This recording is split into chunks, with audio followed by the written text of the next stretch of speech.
岁星是真的，太岁是假的。所以他纯粹是为了要淘汰岁星，然后就想象出一个太岁。对，什么写稿的你？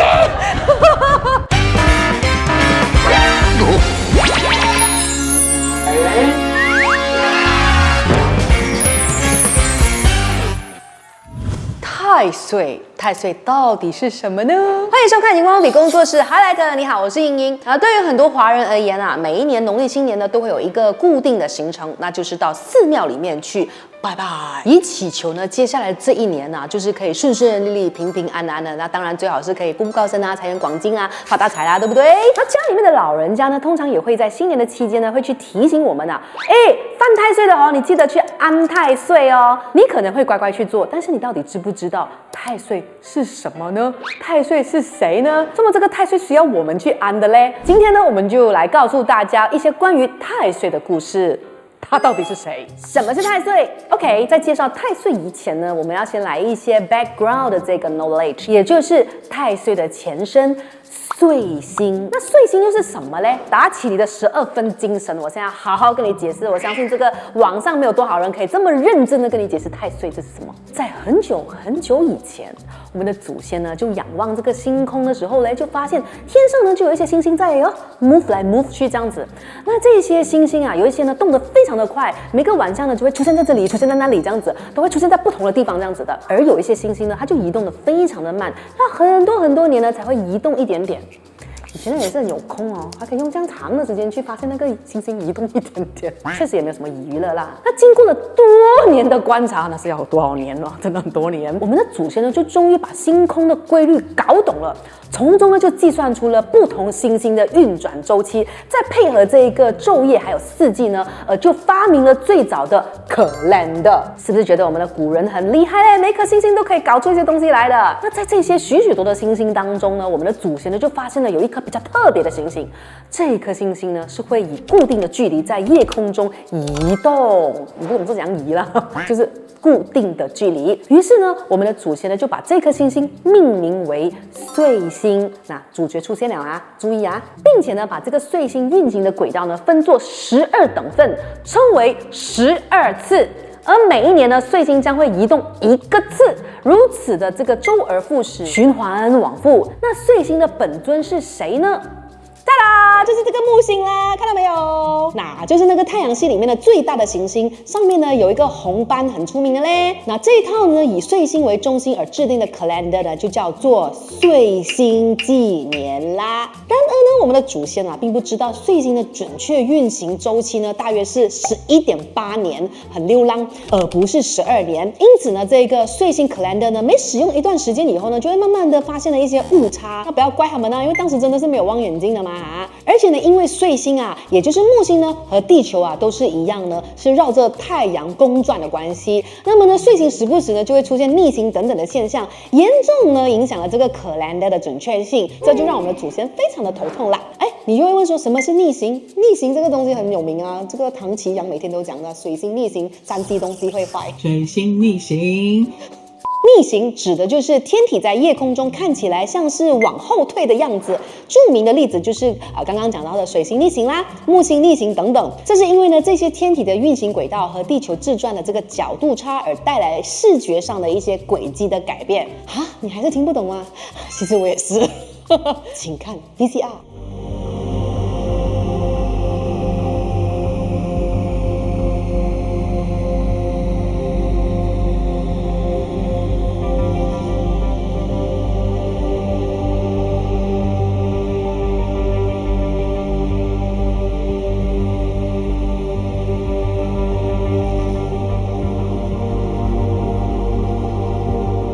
觉得木星 calendar 不好用的祖先们呢，又只好呢围在一起来 brainstorm 了啦。喂，怎样哦？要 settle 来这个问题啊？因为呢，在那个年代呢是依赖这个耕种的年代嘛，如果错过了播种的这个季节呢，那这一年的收获呢就会出现大问题，全家人呢就会一起饿肚子了。于是呢，我们的祖先呢就认为啊，既然这一切的始作俑者都是拜登多多的这个岁星了，那为了一劳永逸的解决这个岁星一下子这样，一下子又那样，而导致了这个 calendar 整个不准的问题。祖先呢，于是就决定了不再依赖这个岁星了，他们就决定呢创造一颗全新完美的想象中的星星呢，来替代这个岁星。而这颗完美的星星呢，就是太岁啦！讲了这样久，太岁终于出现啦。然后呢，祖先呢就把太岁呢跟这个天干地支结合在一起，制定成了一个新的 calendar， 也就是我们现在所用的干支纪年啦。啊，你要问什么是天干地支吗？你经常听过的那个甲乙丙丁啊，那个甲乙丙丁呢，就是天干呐，一共有10个。噔噔。至于地支呢，就是我们会在古装片里面呢，那个恋人呢想要私奔的时候的约定，今晚几時不見不散。喂，凡兒不見不散。哎呦，我中午有 WiFi， 我已經飛行了。至於地支呢，等下啊。今晚几時不見不散，又或者是那句5時到3，字5都是地支，一共有12个。而生肖呢，刚好也是12个，所以呢就会跟地支结合使用。每一个生肖呢就配对一个地支，也就是说鼠、牛、虎、兔、子、丑、寅、卯啊，就是这样。举个例子，2024年农历新年前呢为癸卯年，癸是天干，卯是地支。农历新年之后呢就是甲辰年，甲是天干，辰是地支。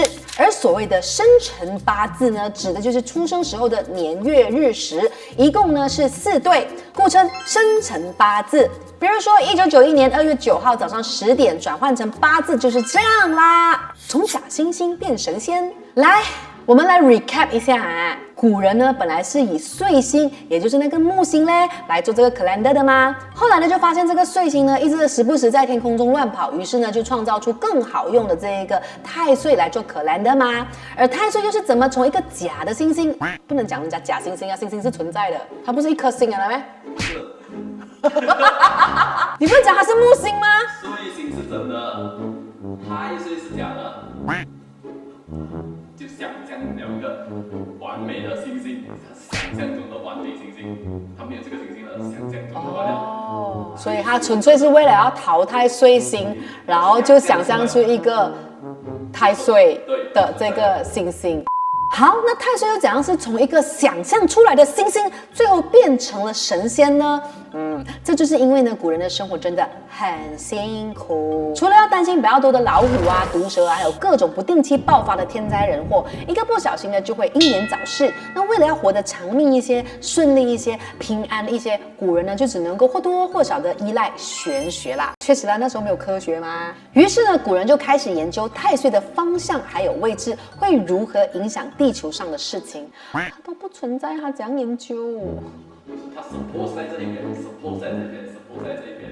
可是它都不存在，讲 suppose 在那边。我开始一边解释一边自我怀疑了。于是呢，古人就开始研究太岁的方向和位置会如何影响地球上面的事情。日积月累之下呢，就整理出了一套用来趋吉避凶的办法。慢慢呢，就形成了一套属于太岁的习惯和风俗啦。古人就相信呢，太岁位无比的尊贵，只要让自己呢坐在太岁位的话呢，就可以让自己的这个发展更好。反之呢，只要让敌人面向太岁位，就容易破解敌人啦。存在没怎样，就是 OK。今年的太岁位在东边啊，所以我就坐东面西哦。他向着东的话，那就不好哦。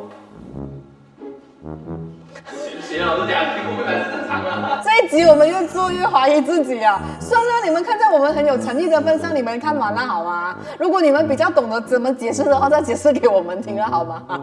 我们尽力了。好累啊！我现在在那里。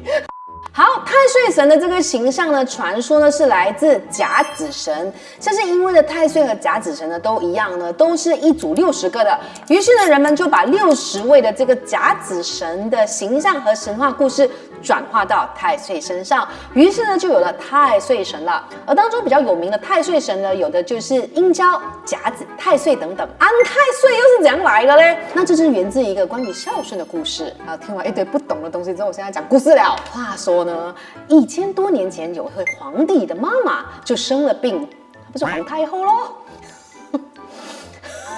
你们刚 live 来看的这一集，皇帝的怎样这一集？皇帝的儿子呢，当时呢就非常皇帝儿子本人啊，皇帝儿子本人呢就很着急了，于是呢就跑到了当地的寺庙里去拜拜哦，就祈求他的妈妈的病呢就可以早日的康复。而拜拜之后呢，皇帝妈妈呢，也就是皇太后呢的病就好了。快给我死个走了，我要丢他！什么写稿啦你？回来，这条水写的。好了，我说太难了啊！拜拜啊！之后呢，这个皇帝的妈妈呢的病就好了咯。然后百姓呢就看这个寺庙哇降临哦，也就开始来拜拜了。慢慢的就演变成了今天安太岁的习俗啦。题外话，安太岁呢是华语的说法，广东话呢只是说攝太歲。就这样子呢，古人就通过把太岁的这个习俗呢，跟当下流行的宗教和思想结合在一起，互相的融合，形成了太岁信仰啦。终于让太岁完成了从星星升级成为神仙的这个转变啦。好。刚刚讲了那么多东西，其实我也不知道我们在讲什么东西，所以我相信很多人一定有很多的 Q&A。现在开放 Q&A， 有什么问题问。太岁和生肖是什么关系？犯太岁呢，就是指一个人的生肖跟今年的这个太岁呢有不好的关系，但是他没有讲什么叫不好的关系，反正就是不好的关系。只要你的生肖跟今年太岁呢有不好的关系，你就很容易发生不好的事情。如2000年出生属龙的观众朋友，你们来到2024年的时候呢，就是犯太岁啦，所以要去安太岁哟。那今年除了属龙的观众犯太岁，还有哪些生肖一定要注意的呢 ？OK， 属龙还有属狗的朋友是正冲太岁，而属牛和属兔的朋友是偏冲太岁。如果呢你们是这几个生肖的话呢，然后呢又觉得有一点点能举这样子呢，可以去拜拜哦。那马来西亚有哪些庙可以安太岁呢？吉隆坡磁场街附近的关帝庙、仙士师爷庙、马六甲的金云亭、柔佛的地南古庙，还有这个 Perak 怡保的城隍庙，槟城的朋友可以去三江庙、大埔宫等等，这些呢都是非常适合呢安太岁的。那有没有什么时候安太岁最好呢？好问题。农历腊月24立春安太岁是最好的，如果没有办法的话呢，就一直到元宵节之前呢，其实都可以的啦，也就是呢2月3号到24号啦。结语：我命由我不由天。撰稿人写的，我真的很想要知道大家听到这里，你们有什么话想说？我们是录到非常的无助，但是我们又觉得我们非常的有诚意想要解释，但是我们也不知道我们解释的对还是不对啦哈。但是我相信呢，也是挺有趣的。没有想到呢，原来太岁的由来是这么的曲折离奇，难以形容。还有没多过？我相信呢，很多的观众呢看到这里呢，还是会有一些疑惑的。我们是不是真的一定要安太岁呢？不安太岁到底会怎么样呢？那安了太岁又会怎么样呢？老实说，这个问题啊是没有一个正确的答案的啦。毕竟呢，我们都有这不一样的身心需求嘛。有的人是比较自我的嘛，有的人是很需要信仰的嘛。那你就选择一个最适合自己的信仰咯。好啦，我们讲了这么多关于太岁的历史跟故事了，现在呢轮到你们讲给我们听你的故事了。有没有安过太岁？有没有应该安太岁的那一年你没有安太岁，然后结果真的非常的不顺？其实我们还是要强调啦，作为一个知识型的频道，我们没有鼓吹大家迷信。虽然我是有一点，但是很希望大家可以跟我们分享关于太岁你所知道的。那当然，你对于今天的影片看到什么感觉的话，还是可以留言的。我们每个礼拜3跟礼拜6呢都会上载影片。今年新年我们也没有假请假，还是有上片，所以呢，是不是非常的有诚意呢？欢迎大家呢留言、按赞、分享，最好呢是 subscribe 我们，或者是你想要抖内的话呢，我会非常的开心。还没有 follow 我们的朋友的话，可以在这边 follow 啦。好了，我累了，今天先这样子了，下一支影片再见，我是莹莹，恭喜发财，记得写太岁。